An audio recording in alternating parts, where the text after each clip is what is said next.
ये क्वेश्चन जो IIT JEE का प्रिपरेशन कर रहे हैं एग्जाम उनके लिए है। आइए इस क्वेश्चन को देखते हैं और डिकोड करने की कोशिश करते हैं कि क्या है ये क्वेश्चन। थीटा का वैल्यू रेंज दी हुई है कि ये 0 एंड π/2 के बीच में।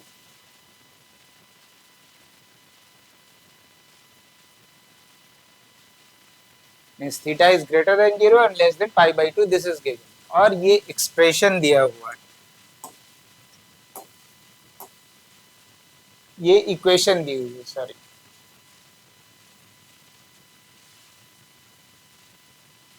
cosec theta plus m minus 1 π/4 cosec theta plus m π/4 summation where m is varying from 1 to 6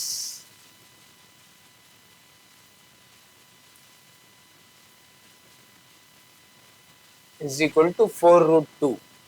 ये इक्वेशन दी हुई। तो अब आप ये सोचिए, जब आप इसको एक्सपैंड करेंगे इस टर्म को, तो आपको 6 टर्म्स मिलेंगे and each term will be with the positive sign.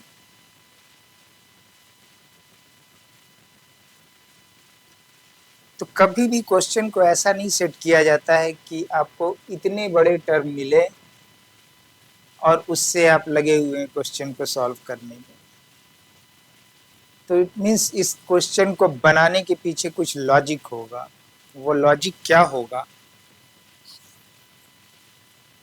कि अगर मैं इस एक्सप्रेशन को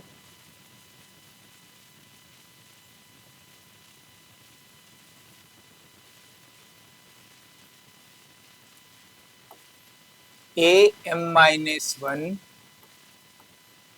माइनस am के फॉर्म में ले आऊं और फिर summation m is equal to 1 to 6 apply करूं, तो इसको एक्सपैंड करने पे अब आपको क्या मिलेगा। आप देखिए, जब m1 रखेंगे तो ये a0 हो जाएगा, ये a1 हो जाएगा, a1 माइनस a2। इस वे में आपको लास्ट टर्म में 6 होगा, उसके पहले वाला टर्म में 5 होगा।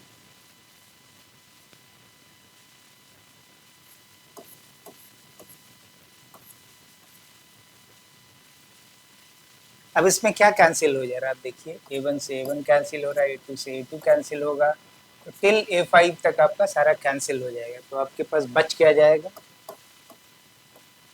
a0 minus a6।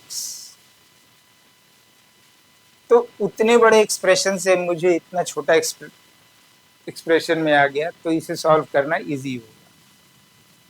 तो बेसिकली इस टाइप के क्वेश्चन का पर्पस ही ये होता है कि आपको इस स्किल का आपका टेस्ट होता है, इस कॉन्सेप्ट का टेस्ट होता है। अब दूसरी चीज आप स्टडी, आप देखिए, ये एंगल अगर मैं इसे ए बोलूं, ए नाम दे दूं और इसे बी नाम दे दूं, और बी माइनस ए को आप देखिए क्या आ रहा है, बी इज थीटा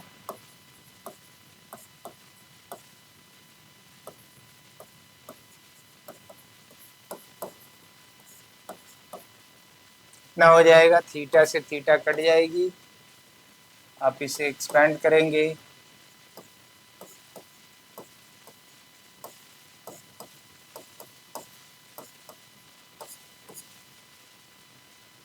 तो आपको b माइनस से आपको π/4 मिल गया।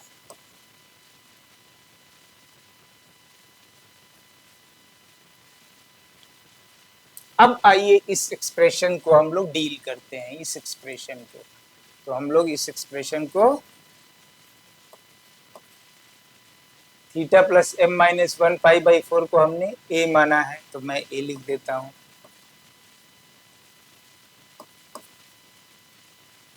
ये b है हमारा, कोसेक b हो गया।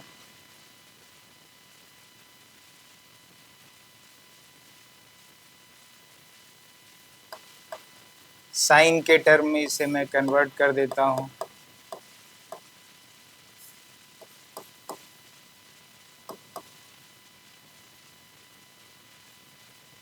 अब मैं क्या करता हूँ, ऊपर एक कांस्टेंट से साइन पाई बाई 4 से मैं मल्टीप्लाई करता हूँ और नीचे भी साइन पाई बाई 4 से डिवाइड करता हूँ। लेकिन साइन पाई बाई 4 क्या है हमारा, b माइनस ए है, तो मैं पाई बाई 4 के जगह ऊपर वाले न्यूमरेटर में b माइनस ए लिख दूं। क्यों ऐसा मैं ला रहा हूँ, क्योंकि मेरा पर्पस इस तरफ बढ़ना है, a minus one minus a m के टर्म में लाना है, इसलिए मैंने ऊपर वाले को साइन b माइनस ए वाले फॉर्म में लिखा, सो दैट जब एक्सपैंड करेंगे तो फर्स्ट टर्म प्लस में आएगा, सेकेंड टर्म माइनस में आएगा, तो हम लोग का अप्रोच इस तरफ होगा। तो अब इसको आप एक्सपैंड कीजिए ऊपर वाले को, sine B cos A minus sine A cos B divided by sine A into sine B into sine pi by 4 is 1/√2।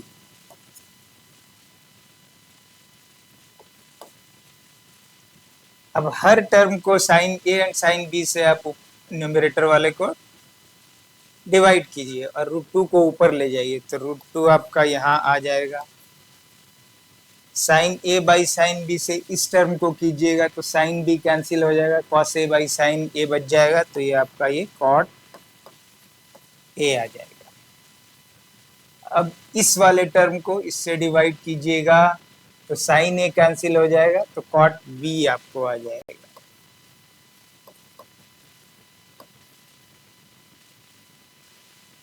तो ये एक्सप्रेशन देखिए आपको रिड्यूस होकर के यहाँ पे आ गया। अब ए और बी का वैल्यू रख दीजिए।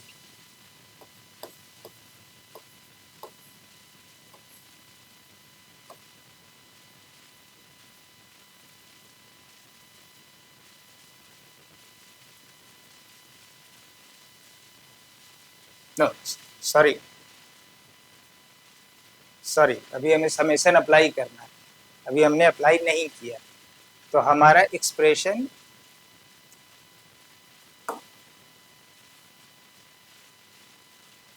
ये एक्सप्रेशन रिड्यूस होकर के ये आ गया। अब मैं उस इक्वेशन को पूरा का पूरा लिख दूंगा।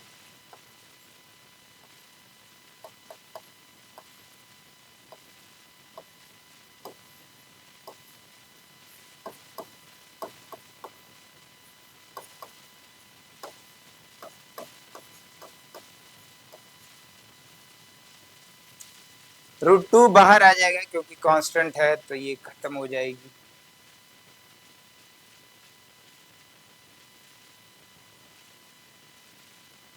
अब मैं इसे कॉट ए और कॉट बी को हम लोग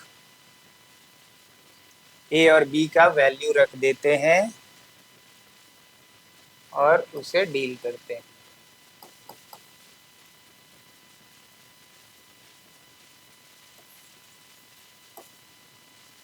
ए हमने क्या लिया है, ये वाला है,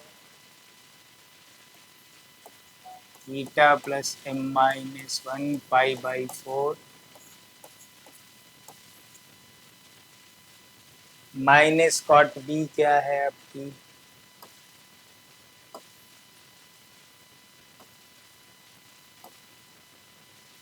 बी जो हमने लिया है theta plus m pi by 4 को लिया है।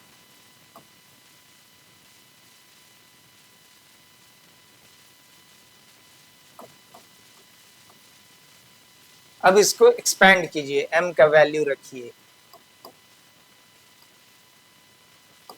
जब आप m इज इक्वल टू 1 रखेंगे तो ये फर्स्ट टर्म 0 हो जाएगा, तो आपको पहला कॉट थीटा आ जाएगा। यहाँ m रख रहे हैं तो ये minus cot theta plus pi by 4 हो जाएगा, ये फर्स्ट टर्म मिलेगा। फिर सेकेंड टर्म जब आप रखेंगे, m का वैल्यू 2 रखेंगे, तो ये कॉट थीटा 2 माइनस 1 1 हो जाएगा, तो ये पाई बाई 4 हो जाएगी।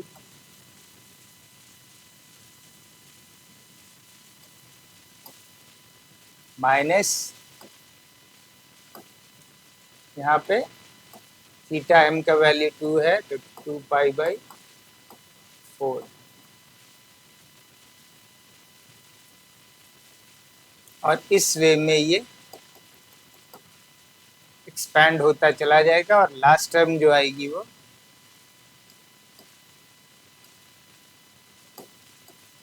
cot थीटा प्लस 5 पाई/4 माइनस कॉट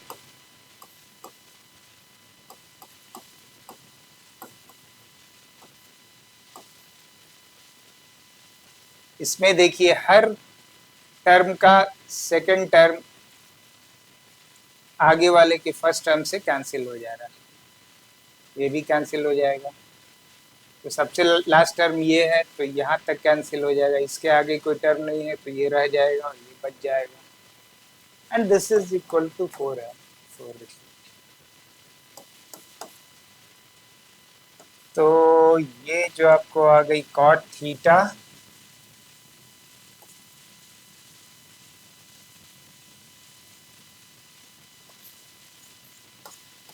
सिक्स पाई/4 is 3 पाई/2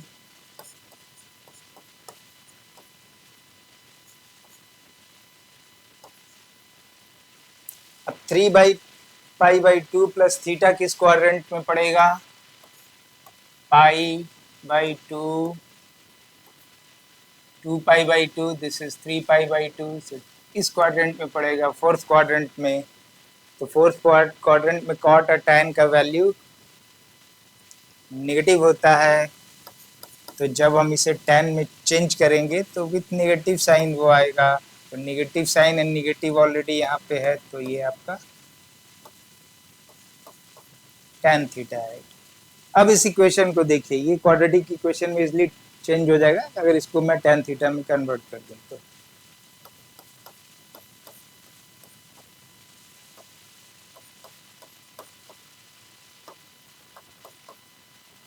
तो ये इक्वेशन आपका क्या हो जाएगा? Quadratic equation tan square theta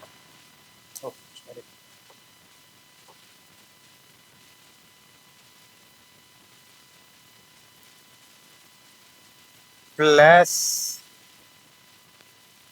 no plus tan square theta और ये इधर चला जाएगा और फिर ये इधर आएगा तो ये -4 टैन थीटा हो जाएगा एंड +1 इज इक्वल टू 0। तो रीअरेंज करने पे आपको ये इक्वेशन मिल जाएगी।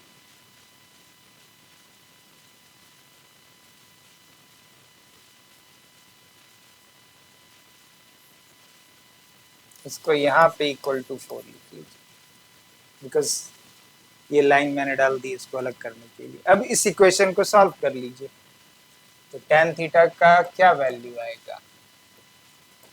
-b तो ये +4 हो जाएगा, प्लस माइनस बी स्क्वायर तो 16 हो जाएगी, -4 into A is 1 C is 1 वो आ जाएगा, 2 इंटू ए इज 1 सो 2 हो जाएगा।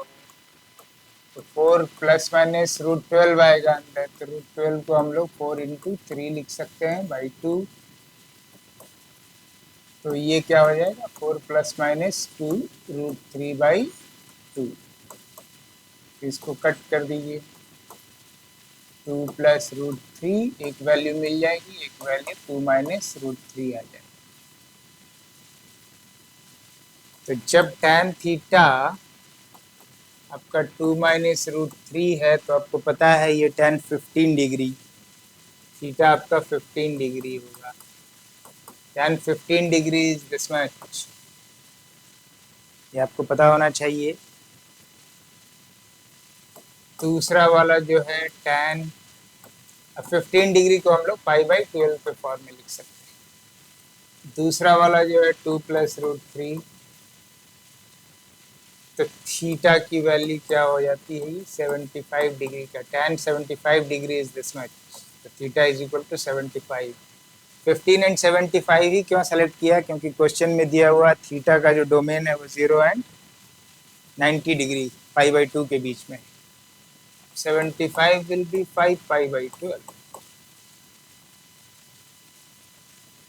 तो C and D will be your answer.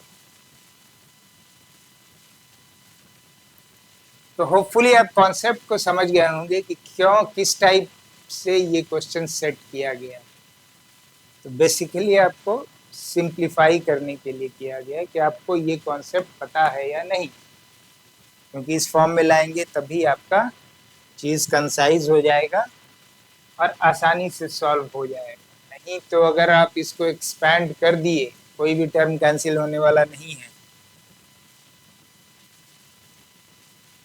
तो बहुत डिफ़िकल्टी में पड़ जाएंगे, आपको सॉल्व करने में काफ़ी दिक्कत होगी। हो सकता है वहाँ भी बहुत सारा चीज़ अप्लाई करेंगे तो आएगा, लेकिन that will be a very long process.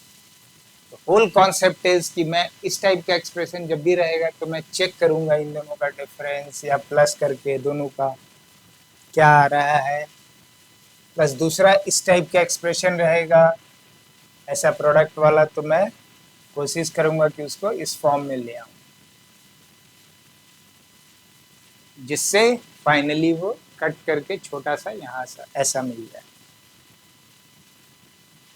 तो फुली आप समझ गए होंगे इससे। अगर कोई दिक्कत है कॉन्सेप्ट में कहीं पे इसको समझने में, कमेंट बॉक्स में डालिएगा। Thank you.